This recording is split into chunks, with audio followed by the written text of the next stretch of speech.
এই জন্য একটা বাউল শিল্পী গান গাচ্ছে, আমি কি আপনাদের একটু শোনাবো? যদি মক্কায় গেলে আল্লাহ মিলতো, নবী মিলতো মদিনায়, দেশে আইসা পাপ করতো না, হজ করিতে যারা যায়, হজ করিতে যারা যায়, ঠিক না? যদি মক্কায় গেলে আল্লাহ মিলতো, কথা বাস্তব না? নবী মিলতো মদিনায়, দেশে আইসা পাপ করতো না, হজ করিতে যারা যায়, হজ করিতে যারা যায়। কেউ যায় টাকার গরমে, কেউ যায় দেশ ভ্রমণে, মানে পিকনিক করতে। কেউ যায় টাকার গরমে, কেউ যায় দেশ ভ্রমণে, ধনী যায় ধনের টানে, আনিতে সোনা দানা, মক্কায় গেলে আল্লাহ মেলে না। কথা গান ঠিক না? মক্কায় গেলেও যদি কেউ আল্লাহরে পাইতো, দেশে আসতে তো পাপ করতো না, করতো?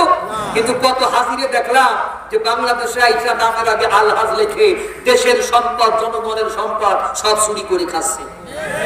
নামের আগে আলহাজ, নামের আগে কি আলহাজ? ও কি হজ করতে গেছিল না পিকনিক করতে গেছিল?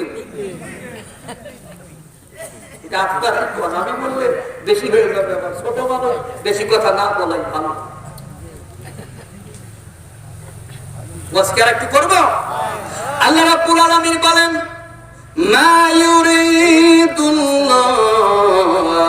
লিয়াজআলা আলাইকুম মিন হারাজিন ওয়ালাকিন ইউরিদু লিইউতাহহিরাকুম ওয়া লিইউতিম্মা নি'মাতাহু আলাইকুম লাআল্লাকুম তাশকুরুন। আল্লাহু আকবার।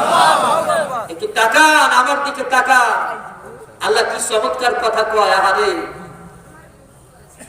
আমার দিকে তাকান। আল্লাহ কয়, ওযু গোসল করতে বলে আমি তোমাদের কষ্ট দিতে চাই না। কষ্ট দিতে চাই না। আচ্ছা, মাঘ মাসের শীতের দিন তাহাজ্জুদের নামাজের সময় ওযু করা কষ্ট না সুখ? কষ্ট। একটু জোরে কোন। কষ্ট। ফজরের নামাজের সময় ঠান্ডা পানি দিয়ে ওযু করা কষ্ট না সুখ? কষ্ট। আল্লাহ কয় তোমাদের কষ্ট দিতে চাই না। তোমাদের কষ্ট দিয়ে আমার উদ্দেশ্য না। এর মাধ্যমে আমি তোমাদের পাক পবিত্র করতে চাই। কেন? আমার নিয়ামত তোমাদেরকে পরিপূর্ণ করে দিতে চাই। সুবহানাল্লাহ।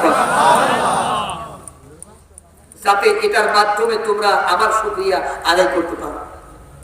পাক পবিত্র করতে চাই, তোমাদের কষ্ট দিতে চাই না, আমার নিয়ামত পরিপূর্ণ করে দিতে চাই। পবিত্রতা তিন প্রকার। কয় প্রকার? পোশাক পবিত্র, শরীরের পবিত্রতা, আত্মার পবিত্রতা। এই তিন প্রকার পবিত্রতা অর্জন না করা পর্যন্ত খোদার নিয়ামত আসবে না। আমাদের অধিকাংশ নামাজি আমরা, আমাদের শরীর পাক, পোশাক পাক, আত্মা না পাক। আত্মা কি না পাক? কিভাবে না পাক? কারণ আমার আত্মা হচ্ছে শিরকিয়াতের ভিতরে একদম আবদ্ধ হয়ে আছে। আমার আত্মা শিরক ছাড়া বাইতে পারে না। আমার আত্মা কুলসিত আত্মা, আমার আত্মা একটা দুর্বল আত্মা। এই কারণে আল্লাহর নিয়ামত আমরা পাচ্ছি না। হযরত আলী নামাজে দাঁড়ালেন, আলীর পায়ে তীর লাগছে, তীর বের করা যায় না। রাসূল বললেন আলী নামাজে দাঁড়ায়। আলী নামাজে দাঁড়াইলে একটা মেরে তীর বের করা হলো, আলী টের পাইল না। আলী নামাজে দাঁড়াইয়া আলীরে যদি তীর বের করলে আলী টের না পায়, আমাকে মশাই কামড়ালে নামাজের ভিতরে আমি কি করে টের পাই? তার মানে বুঝতে হবে আলীর নামাজ আর আমার নামাজ এক নামাজ না। জোরে কোন এক নামাজ না। কথাগুলো কি ভালো লাগে? বন্ধুগণ আমার, আল্লাহ রাব্বুল আলামিন বলেন, লা তাকুম ফীহি আবাদা। ও নবী, তুমি কখনো সেই জায়গা দাঁড়াবে না। কোন জায়গা? একটা বিশাল ইতিহাস, লম্বা ইতিহাস। শোনেন, নবীজি যখন মদিনা থেকে, মক্কা থেকে মদিনায় হিজরত করলেন, শুনতেছেন? বেশিক্ষণ ওয়াজ করবো না, দ্রুত ছেড়ে দিব। নবী যখন মক্কা থেকে মদিনায় হিজরত করলেন, তো মদিনায় হিজরত করার পরে ওই সময় মদিনাতে একটা ঈসাই দরবেশ ছিল, তার নাম হচ্ছে আবু আমির। তার নাম কি? আবু আমির। মনে থাকবে, খাজরাজ গোত্রের একজন দরবেশ, ঈসাই দরবেশ, নাম হলো আবু আমির। তখন তার ধর্মীয় ব্যবসা ছিল রমরমা। সে নবীকে সহ্য করতে পারল না। সে মনে মনে নবীকে শত্রু মনে করলো, প্রতিপক্ষ মনে করলো। সে মনে মনে চিন্তা করলো, এই বেটা যদি মদিনাতে ইসলামী আন্দোলন প্রতিষ্ঠিত করতে পারে, আমার খানকার ব্যবসা মদিনাতে চলিবে না। বাংলাদেশের এরকমের খানকা ব্যবসাওয়ালা অনেক হুজুর আছে যারা ইসলামী আন্দোলনকে তাদের শত্রু মনে করে। কথা বলতে হবে, মনে করে কিনা? এটা তারা মনে করে। ওই আবু আমের এটাই মনে করত। আবু আমের চলে গেল আব্দুল্লাহ বিন উবাইর কাছে। কার কাছে? আমাদের অনেকে আবার ইসলামী আন্দোলনের কথা শুনলে তাদের একটু কষ্ট বেড়ে যায়, চুলকানি বেড়ে যায়। ইসলামী আন্দোলনের কথা শুনে যদি তোমার চুলকানি বাড়ে, তাহলে মনে করতে হবে আবু জেহেলের রক্ত থেকেই তোমার জন্ম হয়েছে। আর আমার নবী মদিনাতে ইসলামী আন্দোলনই প্রতিষ্ঠিত করেছে। ওই আন্দোলনকে যারা সাপোর্ট না করবে, ওই আন্দোলনকে যারা মনে প্রাণে ভালো না বাসবে, ওরা জীবনেও নবীর উম্মত হতে পারবে। এটা তোমাকে মনে রাখতে হবে। আবু আমের চলে গেল আব্দুল্লাহ বিন উবাইর কাছে। ভালো করে শোনেন, আব্দুল্লাহ বিন উবাইরে বলল, তোমার দরকার রাষ্ট্র ক্ষমতা, আমার দরকার খানকা। আমার দরকার কি? খানকা। আমাদের দেশে অনেকে বলে, আমরা দেশের ক্ষমতা চাই না। তোমরা কি করো? আমরা হাকিমপুরি জর্দা দিয়ে পান খাই। তোমার রাষ্ট্র ক্ষমতা দিলে তো তুমি রাষ্ট্র ক্ষমতা নিবা, না দিলে তুমি কি পারবো না, পারবা? আবু আমের আব্দুল্লাহ বিন উবাইর কাছে গিয়ে বলতেছে, তোমার দরকার রাষ্ট্র ক্ষমতা, আমার দরকার কথা বলে না, আরো জোরে খানকা। এই মুহাম্মদকে যদি মদিনা থেকে উৎখাত করতে না পারো, জীবনে তুমি রাষ্ট্রপ্রধান হতে পারবে না, আমারও খানকা চলবে না। তাই তোমার রাষ্ট্রপ্রধান হওয়ার জন্য যা যা করণীয় সব আমরা করবো। আব্দুল্লাহ বিন উবাই কি আর নবীর বিরোধিতা এমনি করছে? ইতিহাসগুলো আপনাদের জানা দরকার। বলবো? কষ্ট হচ্ছে না তো? কষ্ট পাবেন না, বেশি সময় ওয়াজ করে আপনাদের বিরক্ত করবো না। না না, আর আসলে এটা ঠিক না। গভীর রাত পর্যন্ত ওয়াজ করলে ফজরের নামাজের সমস্যা হয়। এটা আমার নিজেরই হয়, এই জন্য আমি সারা রাত ঘুমাইতে পারি না। ফজর পর্যন্ত জেগে আমার নামাজ পড়ে ঘুমাইতে পারি, কষ্টে আসলে বেশি রাত পর্যন্ত ওয়াজ করা যাবে না। বন্ধুগণ আমার, এই আবু আমের মক্কাতে চলে গেল। ভালো করে শুনবেন, কোথায় গেল? মক্কা থেকে কুরাইশদের একত্রিত করে সর্বপ্রথম নবীজির বিরুদ্ধে সেই যুদ্ধ বাধাই দিল। সেই যুদ্ধ হলো বদরের যুদ্ধ। মনে করলো বদরের যুদ্ধে মুহাম্মাদের পরাজয় হলেই আমরা ক্ষান্ত হব, কিন্তু বদরের যুদ্ধে সম্পূর্ণভাবে কাফেররা পরাজয় বরণ করলো এবং আমাদের এই আশার গুড়ে বালি হয়ে গেল। আল্লাহু আকবার। এবার সে আরো বড় যুদ্ধের পায়তারা করলো। সেই যুদ্ধ হলো উহুদের যুদ্ধ। কিসের যুদ্ধ? উহুদের ময়দানে যেই কয়টা গর্ত খুঁড়ে রাখছিল, এর একটা গর্তের ভিতরে পড়ে বিশ্বনবী আহত হলে সব কয়টা গর্তের অধিকাংশ গর্ত খুঁড়েছিল এই আবু আমের ঈসাই দরবেশ। ভালো করে শোনেন, উহুদের ময়দানে কাফিররা পরাজয় বরণ করলো। আবু আমের এখানেও সে তার প্ল্যান সাকসেস করতে পারলো না। আল্লাহু আকবার। এরপরে সে যুক্তি দিল, পরামর্শ দিল, মদিনাতে আমাদের নতুন একটা মসজিদ নির্মাণ করতে হবে। কি তৈরি করতে হবে? এই ঐক্যবদ্ধ মুসলিম জাতিকে যদি ভেঙে আলাদা করা না যায়, এরা যেভাবে একত্রিত হয়েছে এদের ভিতর যদি গ্রুপিং করা না যায়, তাহলে জীবনেও কোনোদিন এদের পরাজিত করা যাবে না। ঐক্যবদ্ধ মুসলিম জাতিকে ভেঙে টুকরা টুকরা করতে হবে। এটা পৃথিবীতে, এটা রাসূলের যুগে সর্বপ্রথম আবু আমেরের মাথায় আসে। এজন্য একটা মসজিদ নির্মাণ করতে হবে।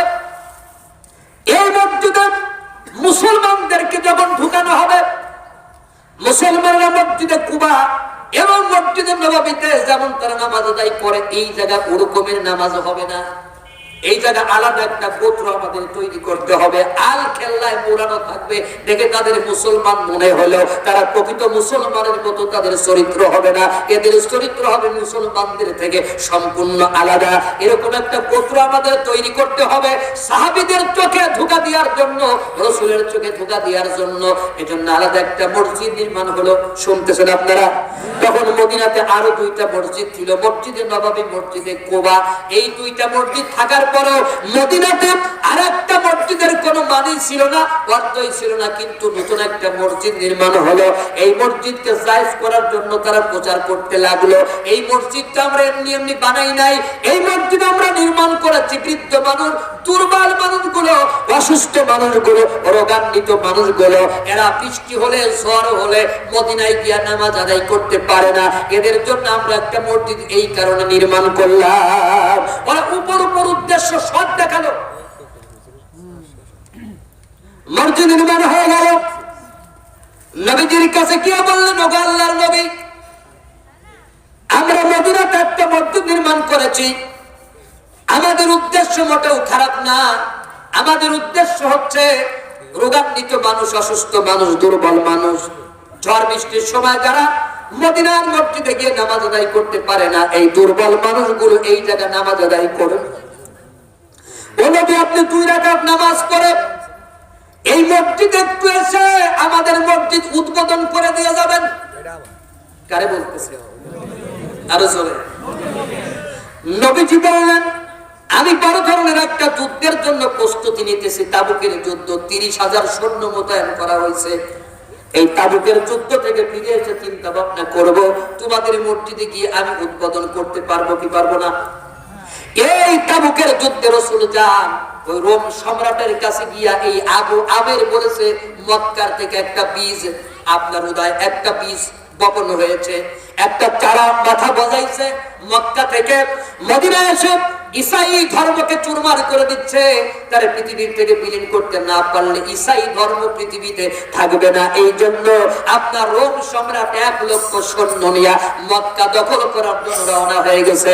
এই খবর নবীজি শোনার সাথে সাথে 30,000 সৈন্য নিয়ে নবীজি তাবুকের যুদ্ধের জন্য প্রস্তুতি শুরু করে দিলেন।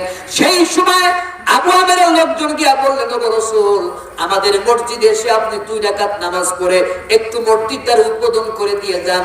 নবী বললেন, আমি বড় একটা যুদ্ধের জন্য যাচ্ছি, এই যুদ্ধ থেকে ফিরে আসে আমি চিন্তা ভাবনা করব তোমাদের মসজিদে গিয়ে উদ্বোধন করব কিনা।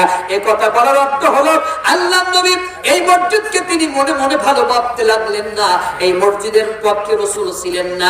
এই জন্য রাসূল একটু কালক্ষেপণ করতেছিলেন, দেখি মসজিদ সম্পর্কে আল্লাহ ওহী নাজিল করে কিনা।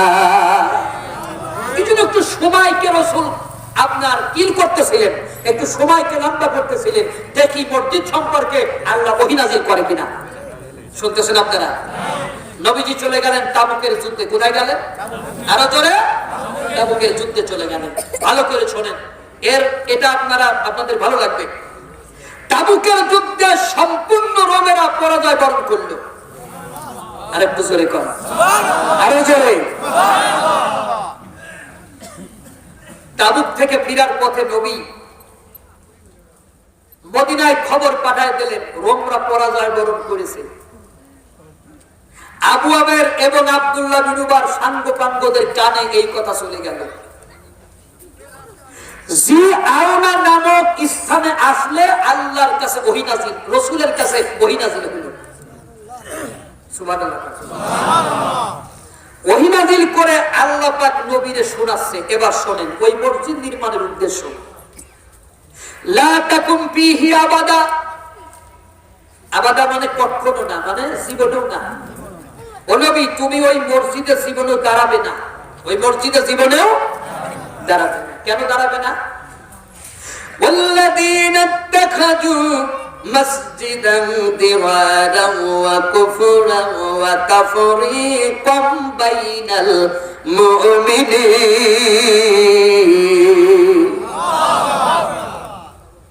ও নবী, ওই মসজিদ নির্মাণ হয়েছে 3টা কারণে। কয়টা কারণ? একটু জোরে কর। সেই কারণ 3টা এখন আল্লাহ বর্ণনা করতেছে, আপনারা শুনবেন না? 1 নাম্বার কারণ হলো সত্যের দাওয়াতকে প্রতিহত করার জন্য। মানে ইসলামী আন্দোলনকে জোরে কান প্রতিহত করার জন্য একটা কারণ, ভালো করে শুনবেন, এখন অন্যদিকে খেয়াল করলে চলবে না। 2 নম্বর কারণ আল্লাহর ইবাদতের পরিবর্তে কুফরি করার জন্য। বাবু একটু সাউন্ড বাড়বে, একটু সাউন্ড বাড়বে। কয়টা হলো? একটু জোরে কম।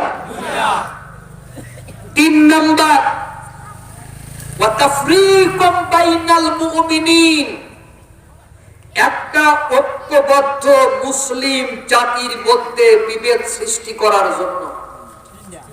কয়টা হলো? এই 3 কারণের জন্য লা তাকুন ফিহি আবাদা, ওই মসজিদে কিয়ামতের আগে যাওয়া যাবে না। এটা কি শুধু নবীরে বলছে না রাসূলের সব উম্মতদের বলেছে? সরকার এবার ভালো করে শুনেন, কিয়ামত পর্যন্ত এই 3টা উদ্দেশ্যে যদি মসজিদ নির্মাণ হয়, এর মসজিদ নির্মাণ হচ্ছে বলে আপনি আল্লাহতে আটকান হয়ে গেছে। আল্লাহতে কত কত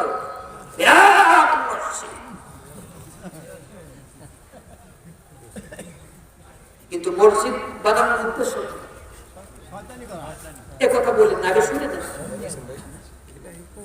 ওয়াজ কি ভালো লাগতেছে? মসজিদ বানানোর উদ্দেশ্য জানতে হবে, মসজিদ বানাচ্ছে কেন। এই 3টা কারণে যদি কিয়ামত পর্যন্ত মসজিদ নির্মিত হয়, ওই মসজিদে মুসলমানের যাওয়া জায়েজ না। ঠিক আছে না? জোরে আরো জোরে। 1 নম্বর কারণ সত্যের দাওয়াতকে প্রতিহত করার জন্য। বানায়া কই না সূরা তাওবার 9 নম্বর আয়াত, কিসের ঠিক আছে? এ সব ঠিক আছে।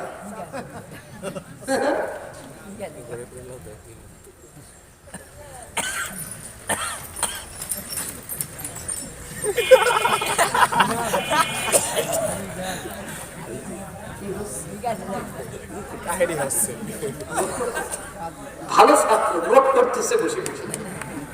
আগামীতে আমরা আধা ঘন্টা সময় দিয়ে উঠে দেবো মঞ্চে, দেখি কি নোট করলো। আমার ভাই খুব ভালো মানুষ, আল্লাহ তার হায়াতে তাইয়্যিবাদিন আমিন। এই মাদারীপুরে আমার অনেক প্রিয় মানুষ আছে, মহব্বতের মানুষ আছে। এই মহব্বতের মানুষগুলোর জন্য এই মাদারীপুর যখন দাওয়াত দেয়, এরা আমার কখনো পথ খরচ দেয় না। আচ্ছা, বক্তাদেরকে পথ খরচ না দিলে বর্তমান বক্তারা আসে? শুধু পথ খরচ নাকি, ফুল টাকা আগে পেইড করে। ফুল টাকা পেইড করে, না হলে গাড়ির টাকা না। মাদারীপুর লোকেরা আমাদের দাওয়াত দিলে 1 টাকাও পথ খরচ দেয় না। এরকমের আল্লাহর ওলিরা আছে। 2 নম্বর হলো যা দেয় সেটা আমার খুলে দেখার কোনো উপায় নেই। তাই কি গাড়ি ভাড়া হোক হোক না হোক না হোক, এই প্রিয় মানুষগুলোর জন্যই মাঝে মাঝে আমার মাদারীপুর আসতে হয়। আপনাদেরকে 2 সেকেন্ডে শক্ত শক্ত কথা বলছি, ওটা দাবিতে, ভ্রাতৃত্বের দাবিতে, আত্মীয়তার দাবিতে। কষ্ট পাইছেন? কষ্ট পাবেন না। কামার লোহারে পিটা, লোহা কয় যে বেটা তুই আমার পিটাস কা, তোর বাবার সাথে শত্রুতা আছে। কামার কয় যে জীবনেও না বেটা, তোরে আমি পিটাইছি, তুই কষ্ট পাইস না।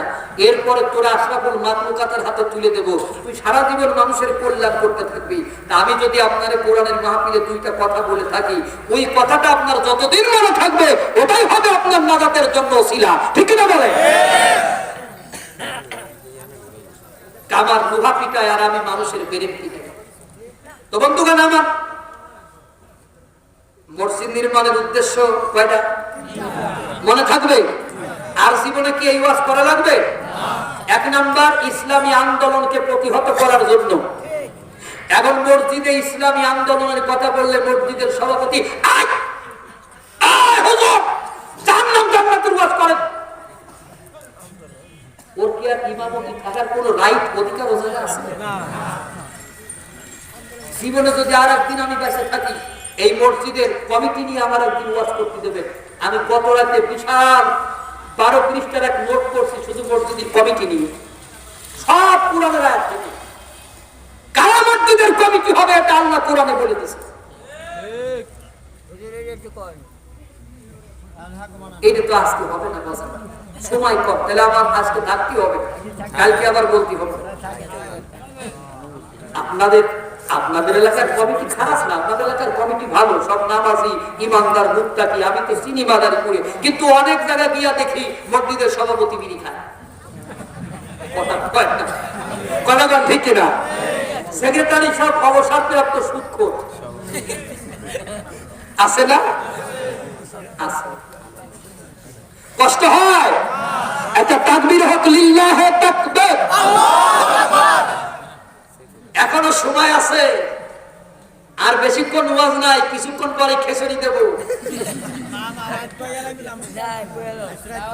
আর বেশিক্ষণ সময় নাই, এজন্য দ্রুত ঢুকে পড়তে হবে, এরপরে কিন্তু সুযোগ হবে না বলে দিলাম। এটা তাকবীর হোক, লিল্লাহ তাকবীর। এখন দেখেন, এইটার একটু ব্যাখ্যা করি বাবাজিরা। 10 মিনিট নড়াচড়া করা যাবে।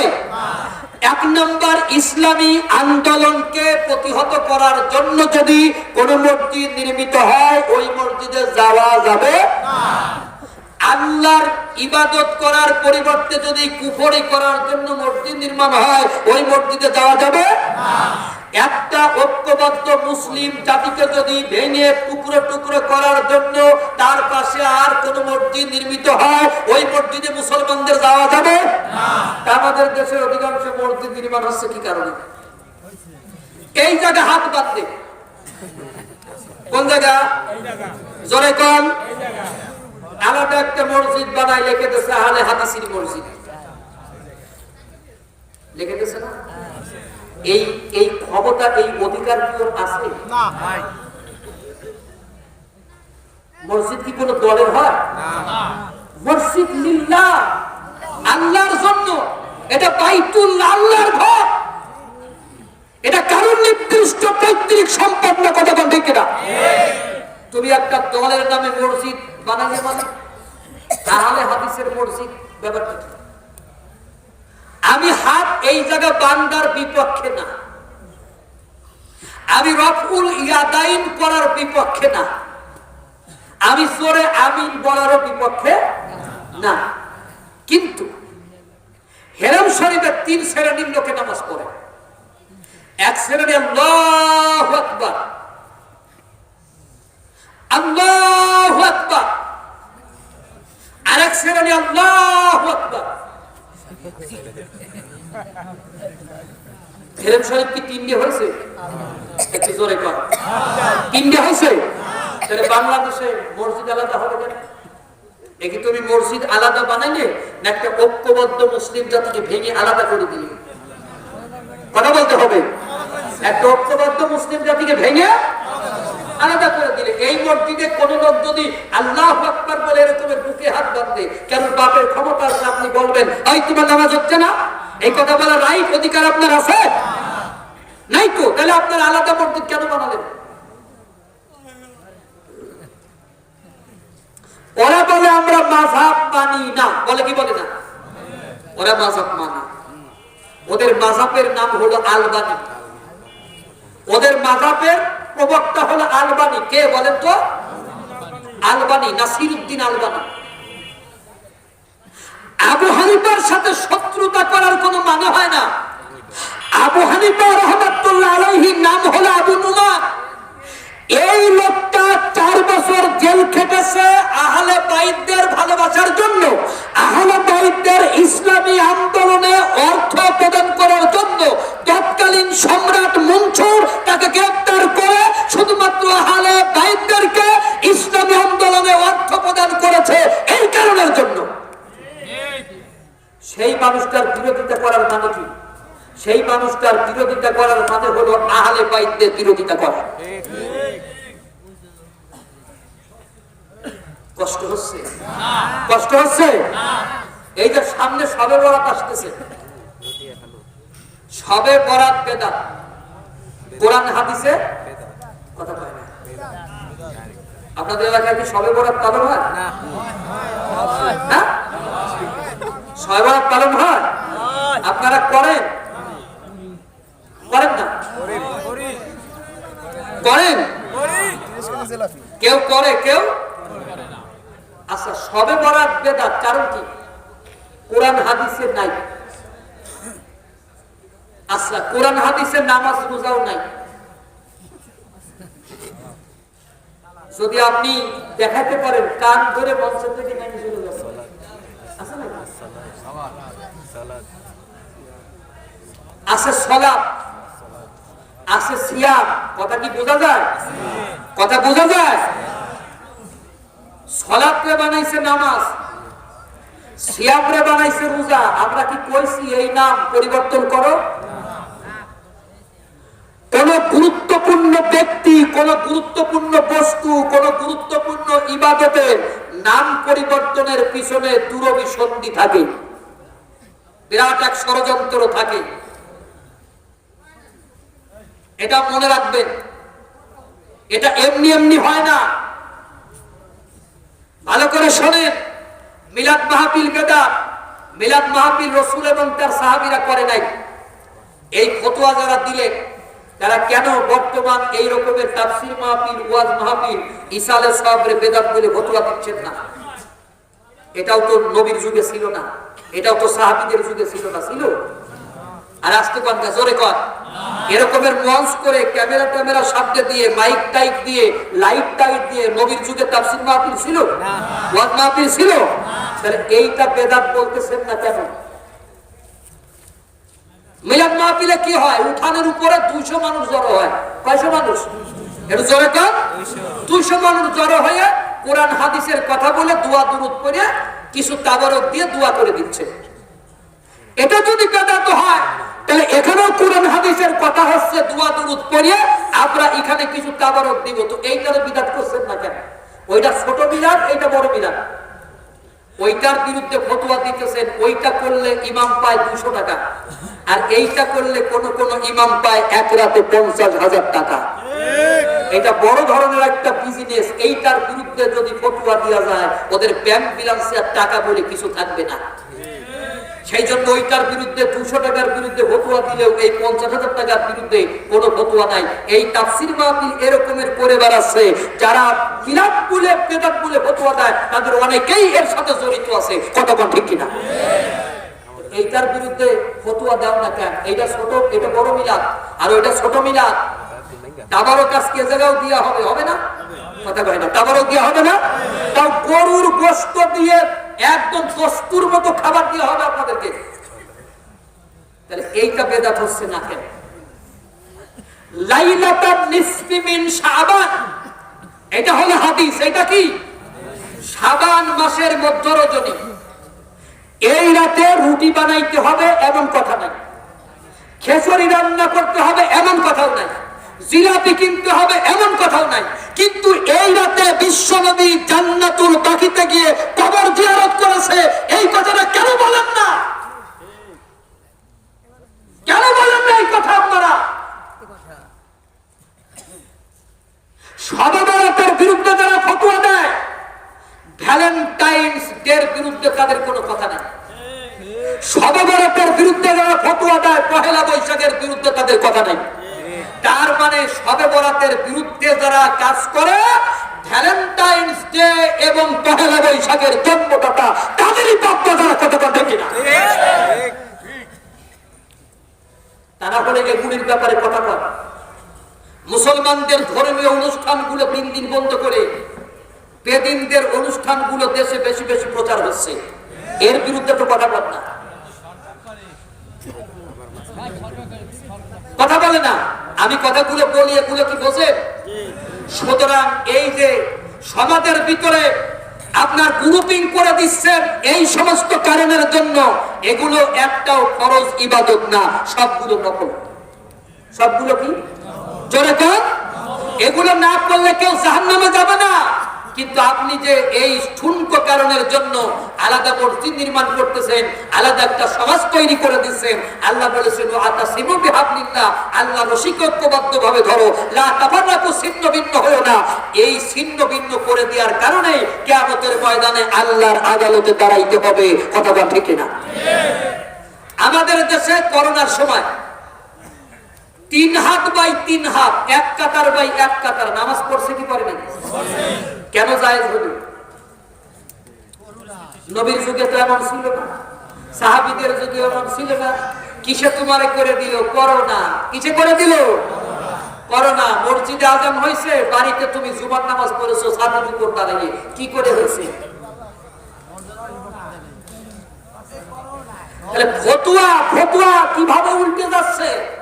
সুতরাং এই যে যারা ফতুয়া নিয়ে মানে আমার জন্য যা জায়েজ আপনার জন্য তা জায়েজ না, আর আপনার জন্য যা জায়েজ আমার জন্য তা জায়েজ না, এগুলো বন্ধ করেন। ছোটখাটো ফতুয়া দিয়ে সমাজকে গ্রুপিং করা যাবে না।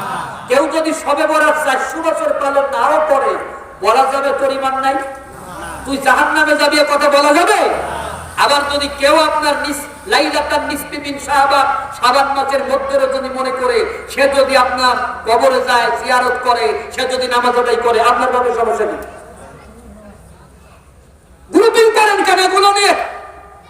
সম্মানিত বন্ধুগণ আমার, তাহলে ঐক্যবদ্ধ মুসলিম জাতিকে ভেঙে টুকরা টুকরা করা যাবে না। বন্ধুগণ আমার, আল্লাহর নবীর কাছে একজন বললেন, হে রাসূল, আমাদের সমাজ একজন মহিলা অধিক পরিমাণে নফল নামাজ পড়েন, অধিক পরিমাণে নফল রোজা রাখেন, অধিক দান সদকা করেন, কিন্তু তার মুখ দ্বারা প্রতিবেশীরে কষ্ট দেয়। রাসূল বললেন, মহিলাটি জাহান্নামী। মহিলাটা কি? জোরে কর। তাহলে নামাজ রোজা হজ যাকাত তার জান্নাত নিতে পারলো না কেন? মুখ দিয়ে প্রতিবেশীরে কষ্ট দেয়। এরকমের অনেক নামাজি আমাদের সমাজে আছে, ঠিক কি না? হে নবী, আমাদের সমাজে একজন মহিলা আছে, অধিক নামাজ আদায় করে না, অধিক রোজা রাখে না, অধিক দান সদকা করে না, কিন্তু প্রতিবেশীরে মুখ দিয়ে কষ্ট দেয় না। রাসূল বললেন, ওই মহিলা জান্নাতি। সুবহানাল্লাহ। মহিলাদের এই ওয়াজ খুব শোনার দরকার। ফালাইলুল লিল মুসাল্লিন, সেই নামাজীদের জন্য দুর্ভোগ, মানে সেই নামাজীরা জাহান্নামে যাবে। তারা সেই নামাজীরা যারা আপনার কি করে, লোক দেখানোর জন্য নামাজ পড়ে, আপনার নামাজের ভিতরে গাফলতি করে। আল্লাযীনা হুম আন সালাতিহিম সাহুন, নামাজের ব্যাপারে গাফলতি করে। আল্লাযীনা হুম ইউরাউন, যারা লোক দেখানোর জন্য কাজ করে। কি দেখানোর জন্য? নামাজ পড়তে যাচ্ছে লোক দেখানোর জন্য। নির্বাচনের আগে নামাজ বেড়ে যায়, নির্বাচন চলে গেলে এক ওয়াক্ত নামাজও, একটু জোরে কর, আরো জোরে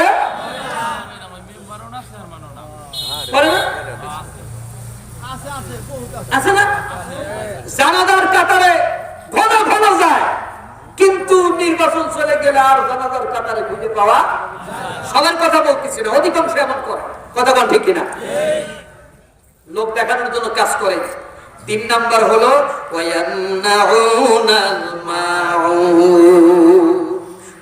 মামুলি প্রয়োজনের জিনিসপাতি লোকদের দিকে বিরত থাকে।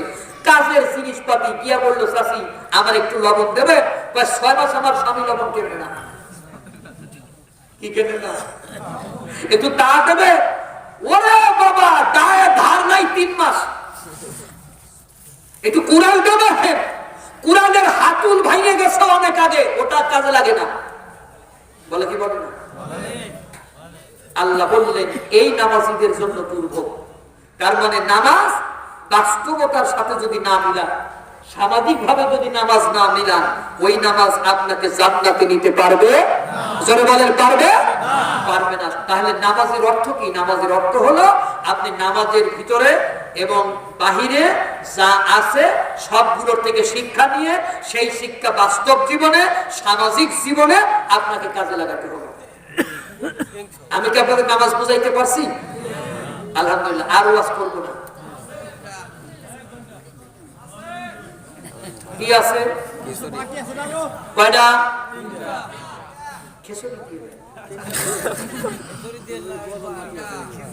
একটা গজল বাকি আছে, আর হলো 3টে প্রশ্ন বাকি আছে। 3টা। কয়টা? আচ্ছা, এই 3টা প্রশ্ন আর একটা গজল যদি বলে দেই, আপনারা খুশি? সবাই খুশি তো? আলহামদুলিল্লাহ। প্রতি বছর এরকমের একটা তাফসীরের জায়গা হোক, এটাকে আমরা চাই। কারা কারা চাই? নারে তাকবীর, হাত তুলে রাখে। আল্লাহ এই হাতগুলো কবুল করে নেবেন। আমিন। আল্লাহর ক্যামেরা রেকর্ড হচ্ছে, মা ইয়ালফিজু মিন কাউলিন ইল্লা লাদাইহি রাকিবুন আতীদ। মানুষ যা করে তা ফেরেশতারা রেকর্ড করে, এখন রেকর্ড হচ্ছে। আল্লাহ তুমি প্রত্যেকটা হাত কবুল করে নাও। আল্লাহ এই মানুষগুলোকে তুমি মাফ করে দাও। আল্লাহ আমাদের উপরে বালা মুসিবত বন্ধ করে দাও। আল্লাহ আমাদের জানে মালে বরকত দাও। সরে কথা আমিন। আলহামদুলিল্লাহ, খুব খুশি হয়েছি। এখন আমি তিনটা প্রশ্ন বলার আগে আমার ছোট্ট একটা আর্জি আছে, একটা আবেদন আছে। সেটা হলো কমিটি আমারে বলেছে আমি যেন একটু কালেকশন করি।